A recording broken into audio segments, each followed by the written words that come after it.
speak anything. I can speak anything. When you Congress people and your leaders, higher level leaders can speak anything about Narendra Modi ji and Draupadi Murmu ji without any respect, you don't have the right to come here and talk about respect, okay? If you want to take the respect, pehle to seeko, dene ke seeko. Kuchandi. Let me answer.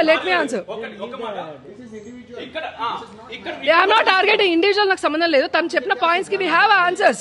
Because if they have to target the country, mic is yours. Now the mic is yours. Mic is in your hand. మీ చేతిలోనే ఉంది. మిమ్మల్ని ఆపేటోళ్ళు ఎవరు లేరు ఇక. వీళ్ళు ఇన్ని సంవత్సరాలలో చూడని అభివృద్ధి 10 సంవత్సరాల్లో మేము చేసి చూపించామని అంటే దానికి వాళ్ళకి ఆన్సర్ దొరకదు. మళ్ళీ వాళ్ళు రామ మందిరం దగ్గరికి వెళ్తారు, మళ్ళీ బీజేపీ మీద మతం అని ముద్ర వేయడానికి ప్రయత్నం చేస్తారు, అంటే మైనారిటీ అపీస్మెంట్ పాలిటిక్స్ గురించి మాట్లాడతారు.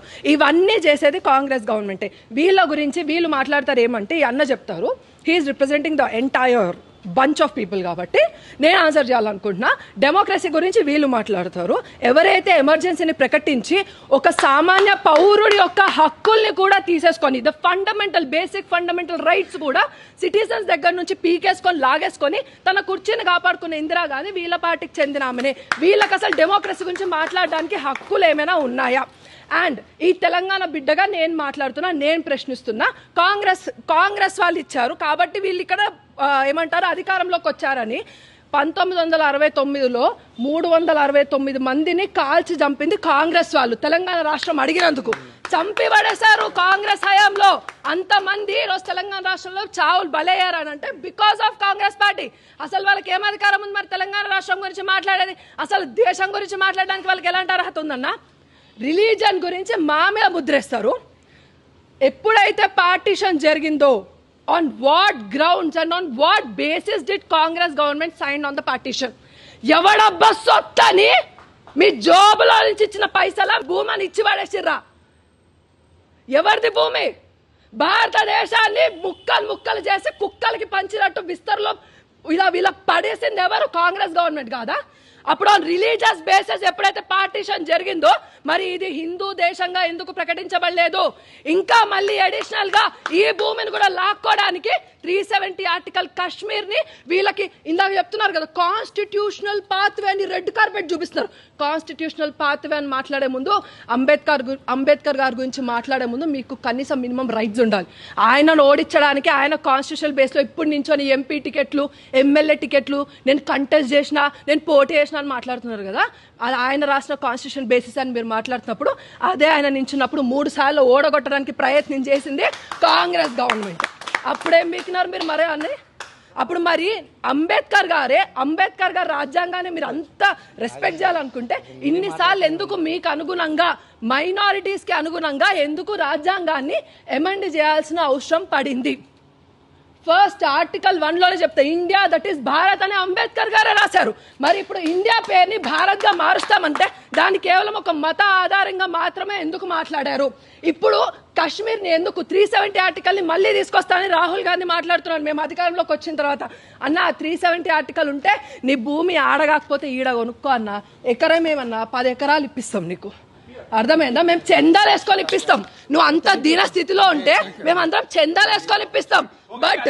But 55% of the Kashmir land is now in the control of Pakistan. ఎవడొబ్బ సత్తని రాసి ఇచ్చారు? అది క్వశ్చన్ చేయండి ఫస్ట్. ఈ రోజు మన దేశం ఎటుపోతోంది? ఇంకా యువకులు అటు సైడ్ కూర్చొని మాట్లాడుతున్నారనంటే ఈ రోజు కళ్ళల్లోంచి నీళ్లు కాదు రక్తం వస్తుంది. ఇప్పుడు డెమోక్రసీ గురించి మీకు మాట్లాడడానికి మినిమం రైట్స్ కూడా మీకు లేవు. పాత్వే గురించి మాట్లాడుతున్నారు. అంబేద్కర్ గారిని అవమానించి మీరు అంబేద్కర్ గారికి భారత రత్న ఇప్పించారా? వీళ్ళు బీజేపీ గవర్నమెంట్ లో ఇప్పించారు. బీజేపీ గవర్నమెంట్ లో భారత రత్న ఇప్పించారు. కనీసం పార్లమెంట్ లో అంబేద్కర్ గారి విగ్రహం కూడా లేదు. ఆయన కనీసం పూలేసిన దాఖలాలు కూడా మీ బతుకులు కాదు. బీజేపీ గవర్నమెంట్ లో అంబేద్కర్ గారిని మర్యాద పూర్వకంగా చూసాం. ఈరోజు ఒక 370 ఆర్టికల్, యూసీసీ, ఎన్ఆర్సీ, సిసిఏ ఇవన్నీ కాదు. ఈరోజు దేశము 70 సంవత్సరాలు అడుక్కు తినే స్టేజ్లోనే ఉండింది. 70 సంవత్సరాలు, 10 సంవత్సరాలు మాత్రమే అభివృద్ధి కాలాన్ని భారతదేశం చూసింది. ఇది భారతీయ జనతా పార్టీ యొక్క గొప్పతనమే, ఇది నరేంద్ర మోదీ గారి యొక్క గొప్పతనమే, ఇది సంఘటిత శక్తి యొక్క గొప్పతనం మాత్రమే. అది మేమందరం మా అందరికీ గుర్తుంది. మా అందరికీ తెలుసు. శాంతి మంత్రాలు వీళ్ళు మనకు బోధించాల్సిన అవసరం లేదన్నా. మాకు శాంతిగా ఎప్పుడు ఉండాలో తెలుసు. ఖడ్గం పట్టుకొని ఛత్రపతి శివాజీ మహారాజ్ ఎప్పుడు అవ్వాలో కూడా మాకు తెలుసు. వీళ్ళు ఎప్పుడైతే రామ మందిరాన్ని వీళ్ళు ఫర్గా ఉన్నారా, 370 ఆర్టికల్ వీళ్ళు వ్యతిరేకం కాదా? రామ మందిరానికి ఫర్గా అంటే వీళ్ళ నాయకులందరికీ ఏం రోగం పుట్టింది?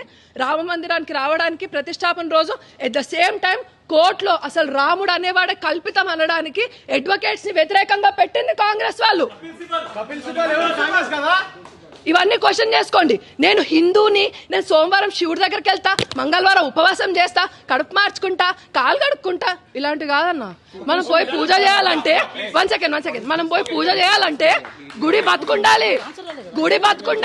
ఈరోజు ఆంధ్రాలో గుళ్ళని ధ్వంసం, ఒక్క నిమిషం అన్న, గుళ్ళని ధ్వంసం చేస్తున్నారు. మీ కాంగ్రెస్ వాళ్ళు ఎవరు మాట్లాడారు? ఈరోజు బాబ్రీ మసీద్ డెమోలిషన్ గురించి మీరు మాట్లాడుతున్నారు, కానీ అంతకుముందు అక్కడ రామ మందిరాన్ని కూల్చి అక్కడ మసీద్ కట్టారనడానికి మీరు ఎందుకు ఒప్పుకోవట్లేదు? ఎప్పుడు మైనారిటీ అపీస్మెంట్ పాలిటిక్స్ ఇప్పటికైనా బంద్ చేయండి. లేకపోతే మీ అమ్మ చీర కట్టుకునేది రేపు నీ పిల్లమో నీ కూతురో బుర్కా వేసుకునే